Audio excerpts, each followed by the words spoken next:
Hey Knights! So, this is chapter 4 of When I Know, this is chapter 4 of To Protect and Serve. So reading the chapter name is the episode name. So chapter 4, When I Know I'm Wrong. I sat against the tree, wrapped up in my borrowed cloak for a long time before I finally drifted to sleep. The sound of Boromir's knife whistling a piece of wood and Aragon softly singing something in another language finally lulled my mind into sleep. I wasn't sure how long I'd been asleep, but I jerked awake with a racing heart. Wisps of my dream were still there, but by the time I'd fully awoken, I couldn't remember any longer what my dream had been. Remembering wasn't necessary. It was usually one of a couple of different dreams. With a wary exhale, I silently stood and walked to the edge of the clearing, where Gandalf was still quietly smoking a pipe. He was propped against a log and barely seemed to be moving. The occasional puffs of smoke were the only signs he wasn't either asleep or a statue. I sat behind him and dug into my pocket. "Mind if I smoke too?" I asked him in a low voice. He looked startled, but said no, and started to offer me his pipe. I opened my cigar case and pulled a cigarlio out. After I lit it with my trusty Zippo, I smiled faintly at Gandalf's astonished expression. "I told you, my world is very different." We both smoked for a while in silence before I commented. "I've quit at least a dozen times. Bad for your health. But I still always keep an emergency supply of my favorite honey-flavored cigarlios on hand." I gestured around. Ending up in a strange world certainly seemed like an acceptable reason to pull out the emergency stash. "Your world certainly seems vastly different from this," Gandalf commented. I glanced at his staff and then thought of the swords, bows, and arrows the men and the elf carried. This world was on the verge of a great war beginning. I'd seen and fought in my fair share of warfare in my own world, and felt confident and proficient there. But here, what we used was my knowledge of rifles and other modern weaponry. I suddenly felt damn useless. I'd never fired a bow or swung a sword. Fairies may have preferred those kinds of weapons, but I learned to do my damnedest to stay as far from them as possible. What the hell was I supposed to do here? I removed my cigarlio and then turned to Gandalf. "You're a wizard, right? You've got magic. Can you send me home?" I held my breath as I waited. He smiled sympathetically. "No, such a task is not within my power, nor of any other I know." My breath came out in a dejected sigh. "So what? I'm stuck here?" "Without knowing the specific curse and sort of old magic this old woman you spoke of used, I cannot think of a way to send you back. I would not have dreamed it possible to send beings across the stars to another world in the first. I am sorry. I know that is not the answer you had hoped for." "What about Gladria?" I countered. "Would she know?" He chewed the stem of the pipe thoughtfully. "I could not rule such a thing out. The Lady Gadriella is said to see and know many great things." He turned his head to look me in the eye. Suddenly, as he spoke, he wasn't the wielder of an unnerving force of magic. He was simply a kind old man. His gray eyes and long, frizzy gray hair and beard only served to deepen the image of the loving grandfather. "Do not get your hopes up, my dear. I fear you may be long bound for this world, and that no force may be found to send you back again." I jerked a nod as I had suddenly had trouble breathing. "Thank you for speaking with me," I whispered as I crushed the end of my cigarlio and stood. I knew I wouldn't sleep again so soon, but I needed time alone. Quietly picking my way back across camp, I stooped next to Boromir's prone form for a moment to snatch the piece of wood he'd been whistling. He hadn't been carving anything in particular, and I needed something to do with my hands. I continued across the clearing, stopping near a large tree directly across from where I'd been sitting with Gandalf. After leaning against the oak for a moment, I realized I wasn't alone. Glancing to my left, I saw Legolas perhaps 30 feet away. He was likewise leaning against a tree. I thought I'd done a better job of masking my surprise, but apparently not well enough. "Forgive me for once again startling you." His Melodis' voice whispered, "It's just another item to add to the list of similarities between elves and fairies." "Do you always have to just pop out of nowhere?" My voice hissed before I could censor my words. His features never changed, but he remained facing towards the forest, leaving his body and face in profile to me. "I am sorry you cannot return to your home," he spoke, never moving or turning. "You don't know that I can't. There's got to be a way. I got here. There's got to be a way back," I told him angrily. "And stop eavesdropping on conversations that don't involve you. It's just like the goddamn fairies thinking they have the right to intrude on lowly mortals' privacy." He glanced at me and his head tilted as he studied me. "I wonder if these fairies you speak of are actually so terrible, or if you hate all races you do not know." I stepped back in surprise, but it was short-lived, and my righteous anger returned. Striding to stand in front of him, I ground out, "You don't know anything about me. When I talk about fairies and say I hate them, and I do, it isn't because of some stupid notion that they're different from me. I know them. I am part of them. My father's a half-breed fairy, and I'm his mongrel, bastard offspring. He considered killing me every day because I was worthless to him. No discernible magic and no worthwhile traits. When I realized that he had actually decided I wasn't worth allowing to live anymore, I left before he could carry out killing me. I was 10 years old. From that moment on, I took care of myself. When I grew up, I realized I had to avoid fairies for a whole nother reason. Male fairies like to find and keep a few partial-blooded fairies, or human mongrels like me, on hand. You see, most pure-blood fairy women have become sterile over the past centuries, so they try to find human women with some fairy blood like me to steal and take to their lands for procreation. I've seen them kill and steal women to force into that kind of servitude. Most of them don't come to my world that often anymore, but when they do, I stay the hell away from them. So don't tell me that I hate them without knowing them. I know them." His face paled as I spoke, and he once again wore that horrified expression. My right hand angrily ran over my hair as I swore to myself. My arm throbbed painfully at the action, but I ignored it. I was pissed for letting myself ramble on like that. "Elena, you must realize that neither I nor any elf could ever commit such a behavior. You are judging myself and my race for actions inherent to my kind. How is it fair that you go judging me and loathe so much at the sight of me?" He urgently whispered, pressing a graceful hand over his heart. I knew in my own heart that he was right and it wasn't fair, but as he spoke honest with me, I could do no less for him. I closed my eyes and answered, "How can I not loathe the very sight of you, when one glance is all it takes to reduce me to the pitiful girl who hid from her father? One glance, and I am reminded instantly of one of the few things I still fear.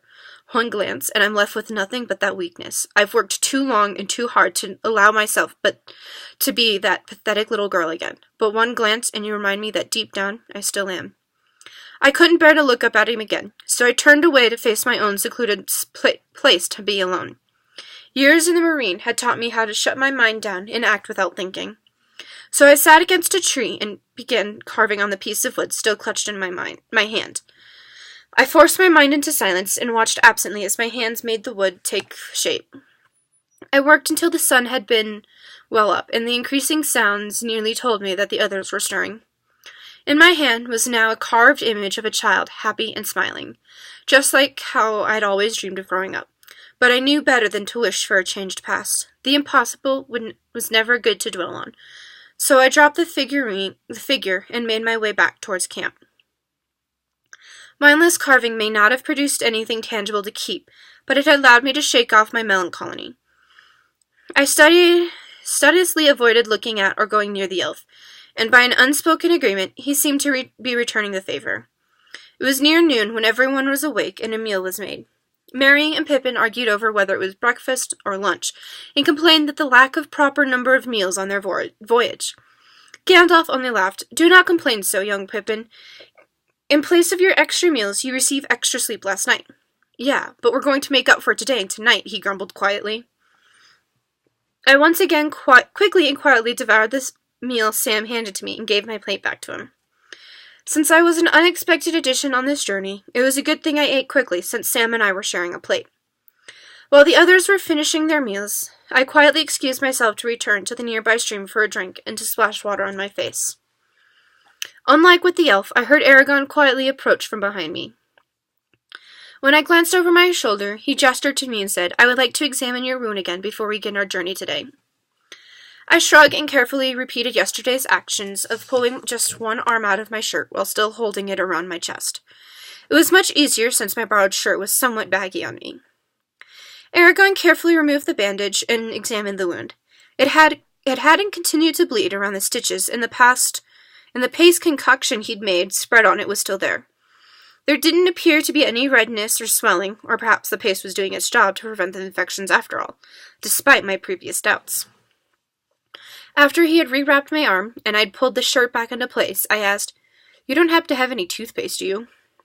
Aragon looked surprised for a moment and then pulled out a small jar. Laughing, he said, "Yes, I have tooth-cleaning powder, and though it is used by elves, not many of the race of men know its benefits." He proceeded to show me how it created a paste when he dipped his dampened small brush with coarse bristles into the powder. "I fear I have not an extra brush, however," he added apologetically. I shook my head before he could try to offer me his toothbrush and poured a small amount of powder into my hand and created paste using my finger. "No matter. Doesn't work quite as well, but I've used my finger to scrub my teeth before." Looking Aragon over as I scrubbed my teeth, he did likewise. I was glad to see that he was more facetious than what I'd somehow imagined. True, he looked travel-worn, but who didn't? His face and hands were clean, and his beard, no boyish dusting of whiskers, was slightly unkempt and in need of a trim. But that too was to be expected. Boromir's held the same appearance. Even Aragon's clothes were fairly clean, though well worn. When we were done, we both stood and walked back towards the others. The hobbits and Boromir passed by us on the way to the stream. I was surprised to see that nearly all the supplies had been repacked and placed onto their pony. "How are you feeling today? Well enough for travel?" Aragon asked.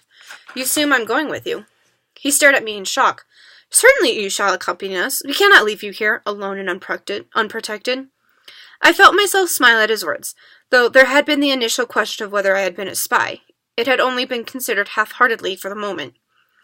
Because I was a woman, I was assumed no threat, and indeed, it was assumed that they now were responsible for protecting me. A small laugh escaped as I answered, "Fine, I'll go with you, but I can look after myself." Remembering that none of them would know at this point exactly where their journey would take them, I added, "I'll go with you until my path must turn for Lothlorien. I'm still determined to see if I can find someone who can send me back to my world again." He looked surprised, but commented, "We shall decide when the time comes." By the time evening was nearly gone, I was almost as tired as the hobbits, and thoroughly disgusted with myself for my exhaustion. I couldn't possibly be in such poor shape that a leisurely hike like this one we'd taken should have taken such a toll on me. In the Marines, I'd marched further, faster, and done it while toting a 75-pound pack. "But you lost a bit of blood yesterday. It'll take a few days to get back to full strength," I reminded myself. It was a poor consultation, though. I never liked being seen as the weak woman. In the Marines, I used to strive to do anything of the fitness exercises just like the other men did, and I'd practiced until I could beat most of them, too. I hated the thought that the civilian life, even as a cop, was making me soft. Still, I knew that in a few days I'd likely have all my strength back. I just never been good at patience.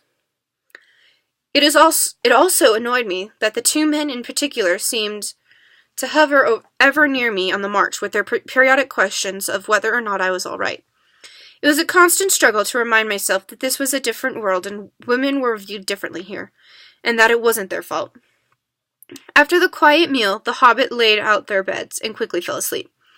Gandalf once again sat by himself, smoking in quiet contemplation. The sun was just rising, but I wasn't quite ready for sleep, even if my body was exhausted.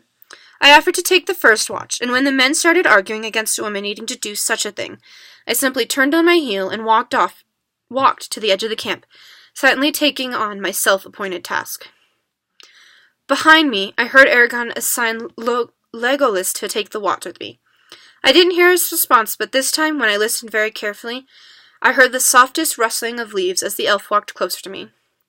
He kept a modest distance between us when he drew even with me. I didn't think he was going to break the silence, but he finally did. "I'm sorry if my presence upsets you. I'm only doing my duty," he quietly spoke, never looking my way. Still, I jerked a nod, and the silence resumed. Eventually, I moved to sit Indian style on a rock slightly behind me. My new vantage also put the elf further into my peripheral sight. I thought about our journey through the afternoon and all through the night. The hobbits, Merry and Pippin, had been particularly friendly with me, always asking questions about the world I came from, and things like if women always dressed as men there. Even when they began to tire, their questions had never ceased. When I had grown weary of speaking and trying to decide how best to phrase my answers, Frodo had deftly changed topics and kindly gotten the other hobbits to start telling tales of the Shire and their own adventures there. I could tell from his wistful expression that Frodo very much wanted to return to his home and was surprised at the sheer determination it must have taken to volunteer for such a quest. I glanced at the elf again. All the while, as I walked and chatted with the hobbits, and eventually even Gimli, Legolas had been nearby, sometimes scouting ahead of the group and sometimes falling back to bring up the rear, but always he kept a distance between us. Purely for my sake, I realized when I caught his fond smile at the laughing hobbits as he walked around us to scout ahead again during the night. I had reached out to his thoughts in particular many times throughout our march, and though his language was still a mystery to me, I couldn't find a hint of darkness in his mind or thoughts, only a sad kind of acceptance. And I realized he enjoyed the kind laughter of the hobbits, but he had avoided them indifference to me for my sake, and now he sat silently, keeping a careful distance between us, once again for my sake. I continued to study him, noting that, physically, I couldn't mark a single difference in his form and that of the Fae. It was easy to look at him and see my grandfather's kindred, to see my father. My father was half-blood, but he looked so much like a pureblood. As a child, I feared and cowered from him. I grew up thinking his cruelty was just his own nature, but after I'd grown, I'd come to learn that most fairies were cruel and self-serving. True, my father had been darker even than many of the Fae, but overall, the acceptable and expected behavior of their kind would have shocked most humans. But after I had run away from my father, I had come across fairies only a few times. I had lived wholly amongst humans for most of my life now, so why did I still let my fear of the Fae grip me so tightly? Legolas may have looked like the fairies that I had known, but I know I was being an ass to treat him so poorly, when he had been quite kind to me. Well, at least after his initial anger over me breaking his nose, even though he'd apologized to me. Yep, I'm an ass. I am sorry, I suddenly told him. He looked startled and glanced back at me. I beg your pardon? For breaking your nose, I clarified. I'm sorry. I didn't know where I was, and you startled me when I was already feeling vulnerable because I was wounded. I don't normally go around breaking people's noses when I meet them. He continued looking at me like I'd grown a horn out of my forehead, so I continued. I just wanted to tell you I was sorry. I should have said it sooner. He shook his head. Nay, it was not fair of me to demand an apology from you. I understand that my presence and appearance is difficult for you to bear, he apologized. I let out a disgusted snort. And enough of that. I was way out of line saying what I did to you and making demands like that. It's not fair, and it sure as hell isn't your fault that elves look like fairies. I can't blame you for that or keep expecting that based solely on those appearances that you are anything like a fairy. Especially when your every action proves that you are not. I had started looking down guiltily as I spoke, but I forced myself to meet his eyes as I finished. When I'm wrong, I say I'm wrong, so I'm sorry for what I said to you. Too. More time had passed than I'd realized. I heard Aragorn stirring to come relieve our watch. I stood and started back towards him in camp. Elena? Legolas called softly. I stopped and turned towards the elf again.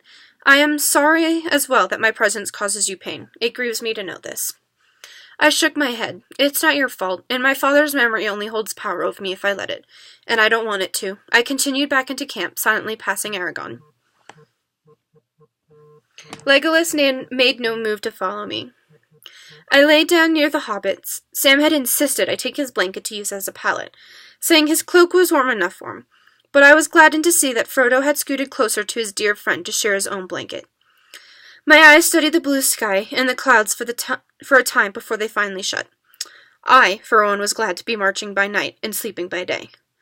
My dreams held less terror for me when I knew I would open my eyes to sunlight instead of the darkness of night that brought back the memories of other dark places. It was easier to keep my mind occupied with marching through the darkness of night. Okay, so that was chapter 4. I hope you guys are enjoying this story, because I know I am. Alrighty. Peace out, knights.